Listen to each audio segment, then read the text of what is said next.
मैं एक बार जगन्नाथपुरी गया था, आप भी गए होंगे।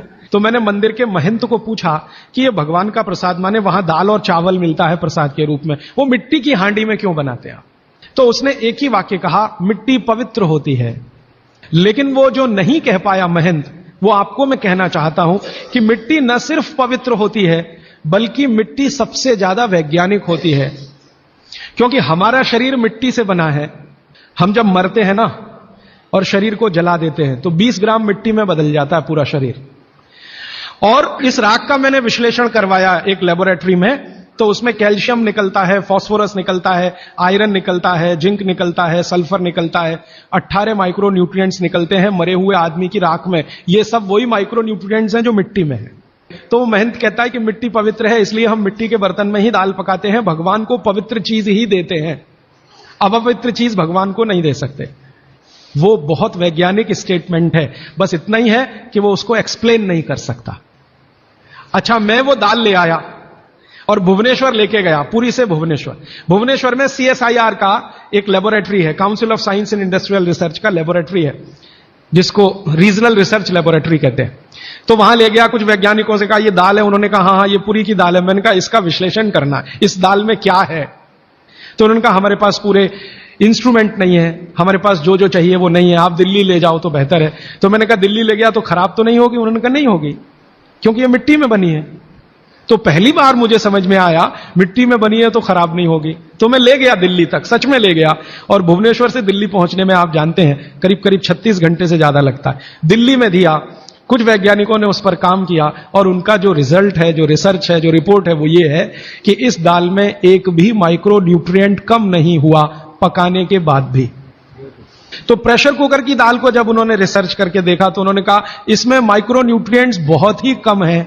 मैं पूछा परसेंटेज वाइज बता दो, तो उन्होंने कहा अगर अरहर की दाल को मिट्टी की हांडी में पकाओ और 100% माइक्रो न्यूट्रिएंट्स हैं तो कुकर में पकाने में 13% ही बचते हैं, 87% नष्ट हो गए। मैं पूछा कैसे नष्ट हुए, तो उन्होंने कहा ये जो प्रेशर पड़ा है ऊपर से और इसने दाल को पकने नहीं दिया, तोड़ दिया, मॉलिक्यूल्स टूट गए हैं, तो दाल तो बिखर गई है, पकी नहीं है, बिखर गई है, सॉफ्ट हो गई है। तो खाने में हमको ऐसा लग रहा है कि ये पका हुआ खा रहे हैं, लेकिन वास्तव में वो नहीं है।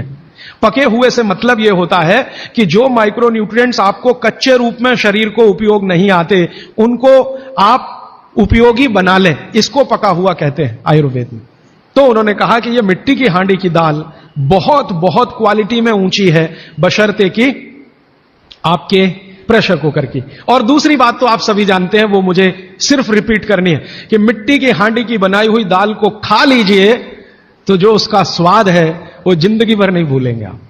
इसका मतलब क्या है, भारत में चिकित्सा का और शास्त्र पाक कला का ऐसा विज्ञान विकसित हुआ है जहां क्वालिटी भी मेंटेन रहेगी और स्वाद भी मेंटेन रहेगा। तब मैंने गांव गांव घूमता रहता हूं तो पूछना शुरू किया, तो बोलते हैं लोग कि ज्यादा नहीं, 30-40 साल पहले सब घर में मिट्टी की हांडी की दाल थी। मेरी दादी को पूछा तो दादी कहती है कि हम तो जिंदगी भर मिट्टी की दाल ही खाते रहे। तब मेरे समझ में आया कि मेरी दादी को डायबिटीज क्यों नहीं हुआ। तब मुझे समझ में आया उसको घुटने का दर्द क्यों नहीं हुआ। तब मुझे समझ में आया उसके 3200 दांत मरने के दिन तक सुरक्षित थे, क्योंकि हमने उसका अंतिम संस्कार किया। अगले दिन जब राखी लेने गए तो सारे दांत उसके 32 के 32 निकले।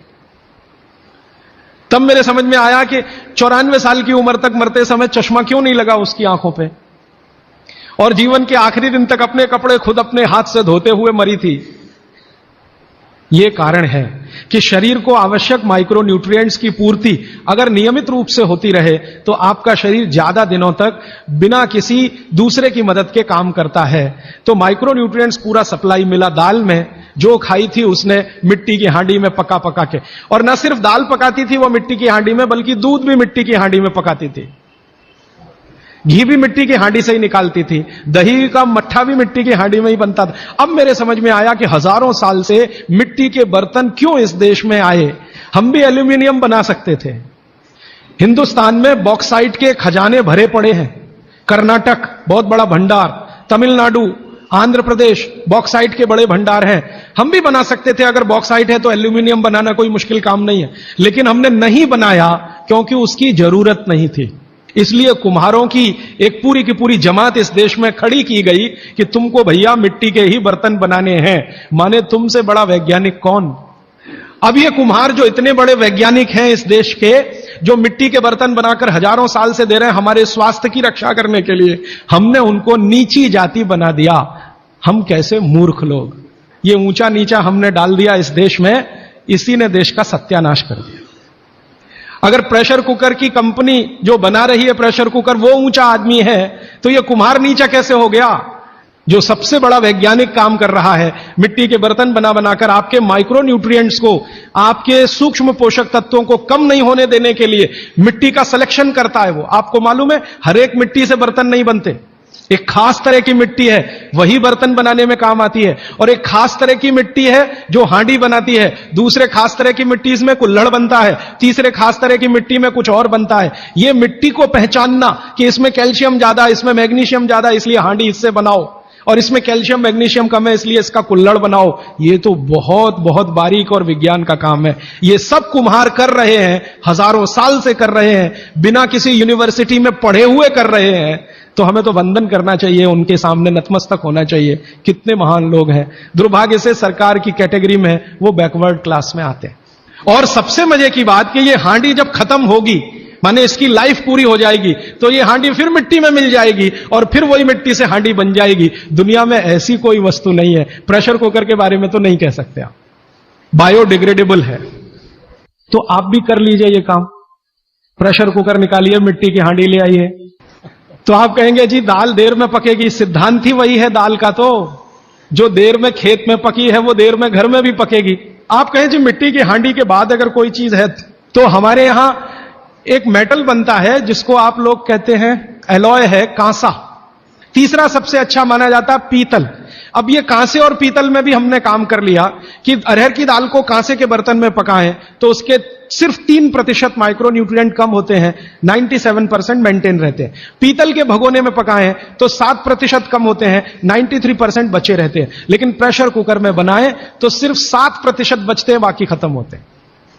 अब आप तय कर लीजिए, आपको लाइफ में क्वालिटी चाहिए तो आपको मिट्टी की हांडी की तरफ ही जाना पड़ेगा, माने भारत की तरफ वापस लौटना पड़ेगा, इंडिया से।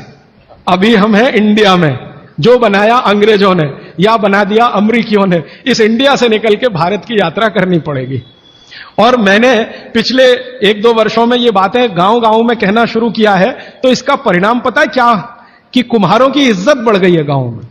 और मैं मानता हूं कि मेरे व्याख्यान की अगर कोई सार्थकता है तो वो ये कि कुम्हारों की इज्जत इतनी बढ़ जाए कि वो पंडितों के बराबर आ जाएं, क्योंकि वो किसी से नीचे नहीं है, क्योंकि वो किसी से छोटे नहीं है। और मजे की बात कि वो हांडी बना के आपको 20-25 रुपए में ही दे रहे हैं, प्रेशर कुकर तो 250-300 रुपए का है। मैं होम्योपैथी की भी चिकित्सा करता हूं, तो बहुत सारे पेशेंट मुझे फोन करते हैं, राजीव भाई ये। तो मैंने कुछ पेशेंट को खास कर कहा कि देखो भैया, आपको मैं कोई दवा नहीं दूंगा। तो कहने लगे फिर बीमारी कैसे ठीक होगी? मैंने कहा एक ही काम करो, मिट्टी की दाल खाना शुरू करो, मिट्टी की हांडी में रखी हुई दाल खाना शुरू करो। चावल खाना है तो मिट्टी की हांडी का।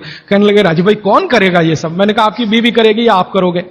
अगर जिंदगी चाहिए तो झक मार के आप करोगे, नहीं तो अमेरिका जाओ, कनाडा जाओ, जर्मनी जाओ, लाखों रुपए खर्च करो, फिर भी झक मार के वापस आओ। तो मेरे पास कुछ डायबिटीज के क्रोनिक पेशेंट हैं, बहुत क्रोनिक, जिनका शुगर यूनिट 480 के ऊपर है। ऐसे 100 से ज्यादा पेशेंट, वो 8 से 9 महीना हो गया नियमित रूप से मिट्टी की दाल और मिट्टी का चावल, माने हांडी की दाल और हांडी का चावल, हांडी की खिचड़ी नियमित रूप से खा रहे हैं। और अब तो उन्होंने मिट्टी का तवा भी ले आया अपने घर में रोटी बनाने के लिए। बाजरे की रोटी बहुत अच्छी बनती है इस मिट्टी के तवे पे, तो रोटी भी उसी की खा रहे हैं। 8 महीने के बाद सबका शुगर टेस्ट किया है तो 480 यूनिट वाला अभी 180 यूनिट पे है, बिना किसी मेडिसिन के, बिना किसी इंजेक्शन के, बिना किसी टॉनिक के। और होम्योपैथी की कोई दवा नहीं दी मैंने उनको। कुछ लोगों को ज्यादा परेशान थे, दवा भी दो, उनको प्लेसिबो दे दिया। प्लेसिबो समझते हैं? खाली गोली, दवा नहीं डाली। तो पेशेंट को लग रहा है कि मैं दवा खा रहा हूं, दवा खा के अच्छा हो रहा हूं। मुझे मालूम है कि वो कोई दवा नहीं है, वो प्लेसिबो है, वो अच्छा हो रहा है उस मिट्टी की दाल खा के, मिट्टी का चावल खा के, मिट्टी की खिचड़ी खा के। रिजल्ट ये है। तब मैंने मान लिया कि बाघभट्ट सच में महान आदमी थे। ये एक सूत्र पूरा होता है, 8:30 का समय हो गया है। आगे कल दूसरा सूत्र, तीसरा, ऐसे कर करके जो सबसे जरूरी 15 है वो पहले बताऊंगा और उसके